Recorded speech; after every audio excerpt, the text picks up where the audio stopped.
State call Rafael Aguilar.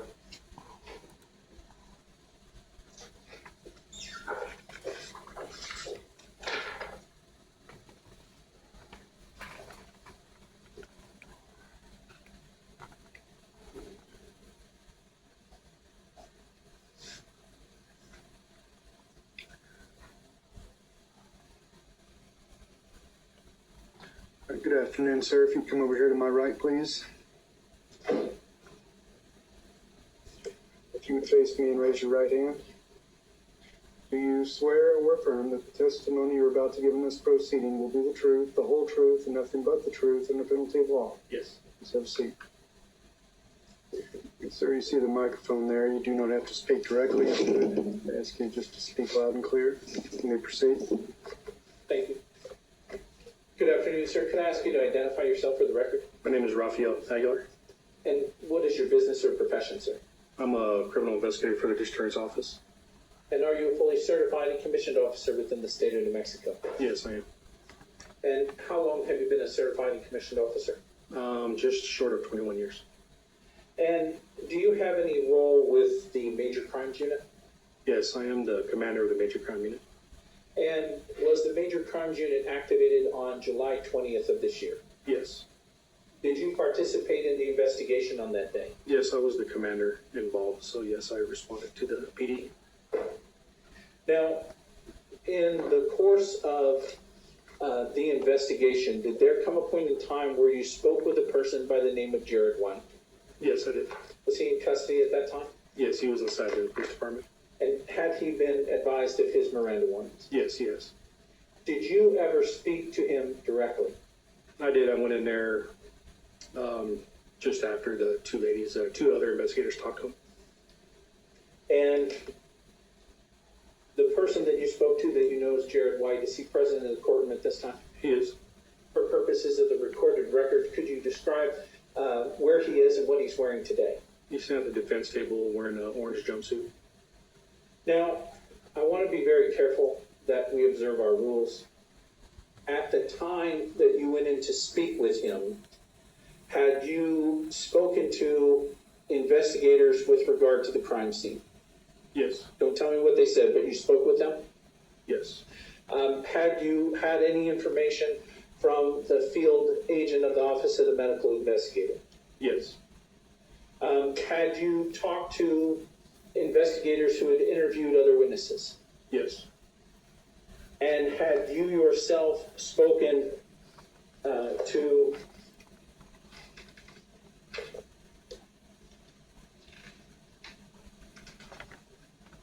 Miss Audrey Liberani, also known as Jasper? Yes, I spoke with her as well. And when you went in to speak with Jared White, did you confront him with the information you had received? I did. I'll object as a leading question, Judge.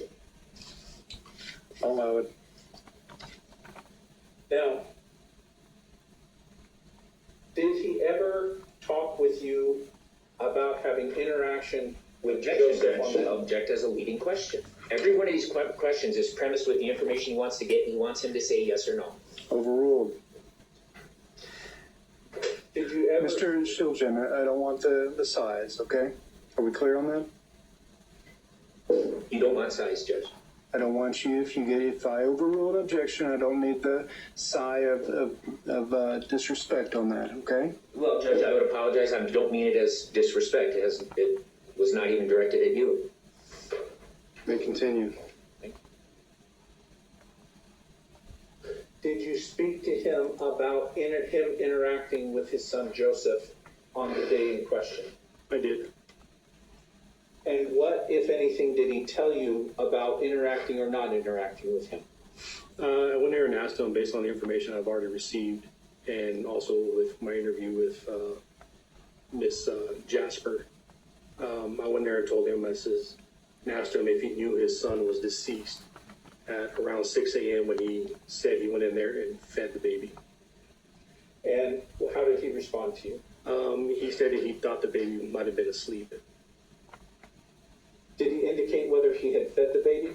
He says he didn't remember, and I asked him if he knew the baby was deceased when he went in there. He says, I thought the baby was asleep. And so at that time I asked him, I says, well, did you feed the baby? Did you wake up the baby to feed the baby? Or was it asleep? Which one was it? He says, I thought I fed him. I could have fed him. I swore I fed him. Did he make any mention of any type of, or how he fed the baby? He says his normal routine is that he'd wake up in the morning, make a bottle, get the diaper ready, go in there and feed the baby. And did he make any reference to what bottle he used?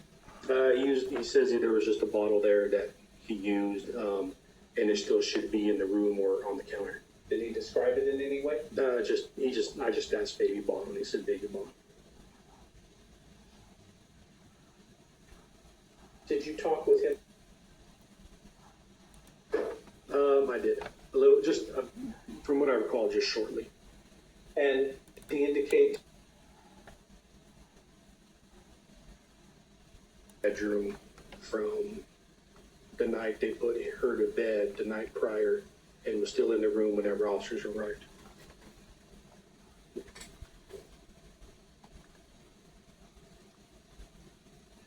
Your Honor, at this time, I pass the witness. Mr. Shieldgen? Thank you, Judge.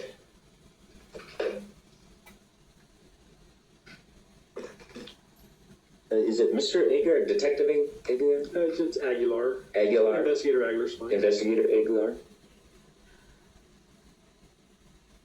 At some point you spoke with Jasper, or Audrey, I believe. Correct. She goes by the name Jasper. Correct. And it was after speaking with you that she allegedly changed her story. Is that correct? She changed her story several times, yes. Understood. Did you file a report in this case? I did.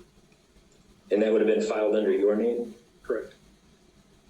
Was that given to the prosecutor? I don't know if it's given to me or not. Do you happen to have a copy of it with you now? I don't have a copy with me now. Did you review it before coming in here today to testify? I've reviewed videos, and yes, I've looked at some of my reports, yes, some of my notes. But you don't know if they've been given to the prosecutor? I don't know if he has it yet or not. Do you know if they've been given to the defense? If you don't got it, I'm assuming you don't have it. Right, I don't have it. Okay. Well, whose responsibility would it be to turn it over so that we can ask questions here based on reports you file?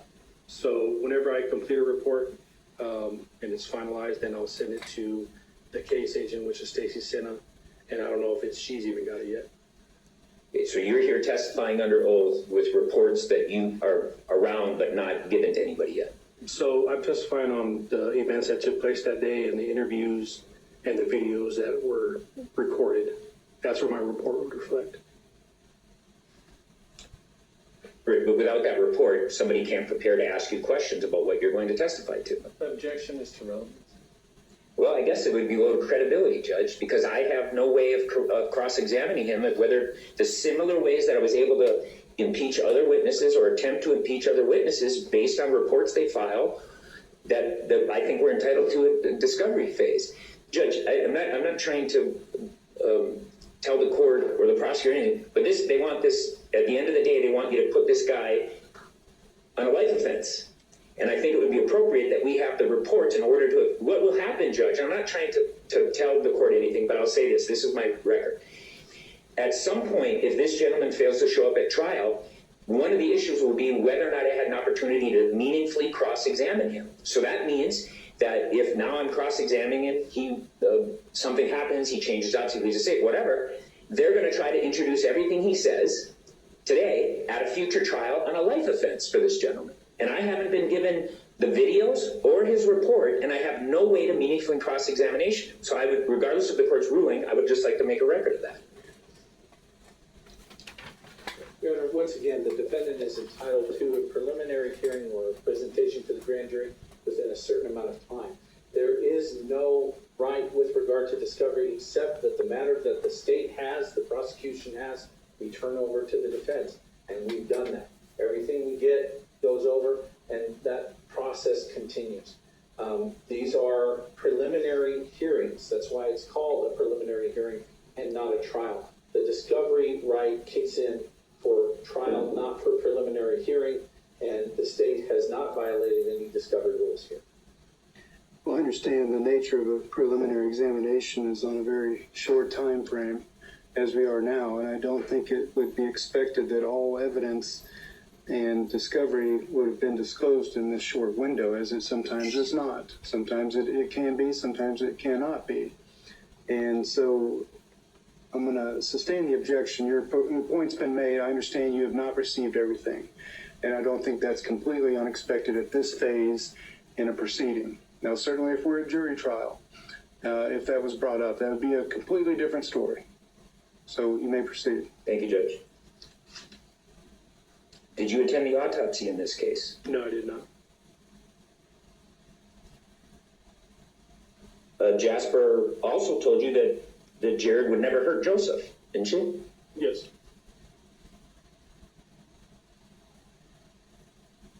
And did you ever explain to her that she might be charged with a crime?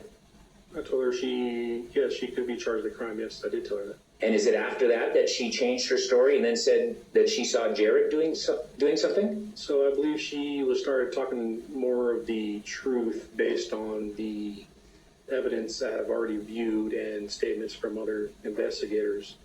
That's whenever I started talking to her about it. But yeah, she's changed her story several times. After you told her she could be charged with a crime? I told her she could be charged with the crime early in my interview with her. How early? Probably one of my first times I went in there, because I went in there about maybe 2 or 3 times. Okay, and this has all been recorded? Correct. And what number were you in the line of succession of people that interviewed her? So I believe Investigator Munoz and Detective Sena were the first ones to talk with her, and I went in there the second time, and maybe the third time, maybe a fourth time. And were you showing her pictures? I never showed her a picture. You were telling her, you were making comments to her about what you believed was potential evidence in the case. Correct. And it's my understanding is you're lawfully allowed to lie to witnesses, aren't you? Correct. Did you do that in this case? I told her that Jared had already said what had happened, that Jared told me to tell you to go ahead and just tell the truth. And so you lied to her? Correct. How many other lies do you think you told her? I think that's the only one. And was that after those lies is when she then changed her story? Might have been, I can't recall. Could have been the first time, could have been the second time, but it'll be on the video. Well, let me ask you this. You said that you reviewed videos and reviewed your report before coming to testify, correct? Correct. You don't remember at what point she made the big reveal about the case to you? Well, the big reveal she gave me was at the last part of it. Right, and was that after you lied to her about something in the case? So obviously before the big reveal, I told her that Jared wanted her to tell the truth. And how quickly after that lie to her did she then change her story? Oh, it wasn't quick at all. It wasn't quick at all. Investigator Aguilar, you just testified that you reviewed these videos to prepare yourself. How long? 30 seconds? No, you're talking about several minutes.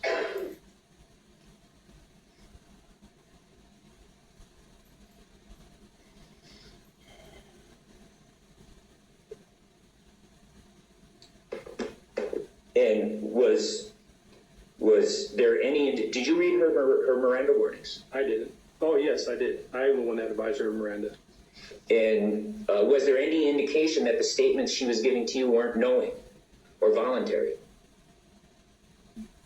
Just go ahead and ask that again. Was there any indication, when you read somebody their rights, do you take into account whether or not if they're voluntarily giving you a statement or voluntarily signing their rights? So whenever I go in there and talk to somebody and I feel that they are not telling me the truth, I would advise them of their rights pursuant to Miranda. Right. And did you have any reason to believe, she said, yes, I agreed to talk with you. Yes. And did you have any reason to believe that that her statements after you read her rights weren't knowing or voluntary? So whenever I advise her of her rights, I believe that she wasn't telling the truth. Based on everything else I've gathered in the case, she wasn't telling the truth. So at that time, I advised her of her rights in case I needed to charge her. Okay. Did you believe that she was experiencing a mental health episode at that point? I don't believe she was experiencing a mental health episode. Okay. Did she appear to be in the middle of a panic attack? I've interviewed several people. I don't believe I would consider that a panic attack, no. And we'll be able to see for ourselves because this is all on video, correct? Absolutely.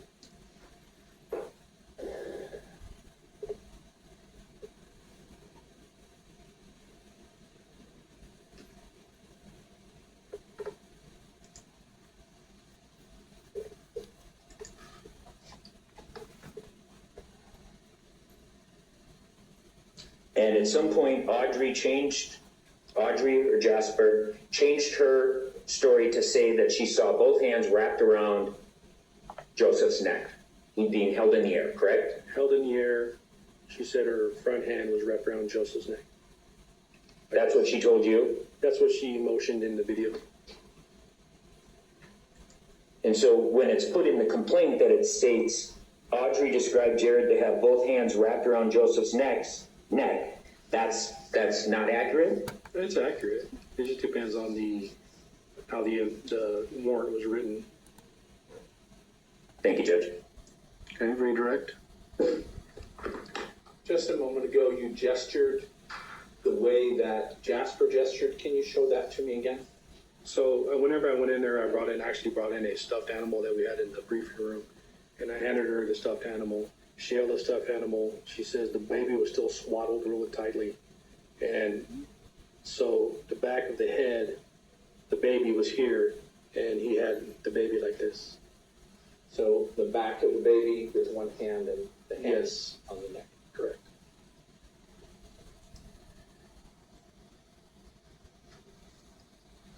No additional questions for the witness, Your Honor? Mr. Shieldren, any other questions? No, Judge, thank you. Okay, do you wish the witness to be subject to recall? No, Your Honor. At this time, please leave him rest. Okay.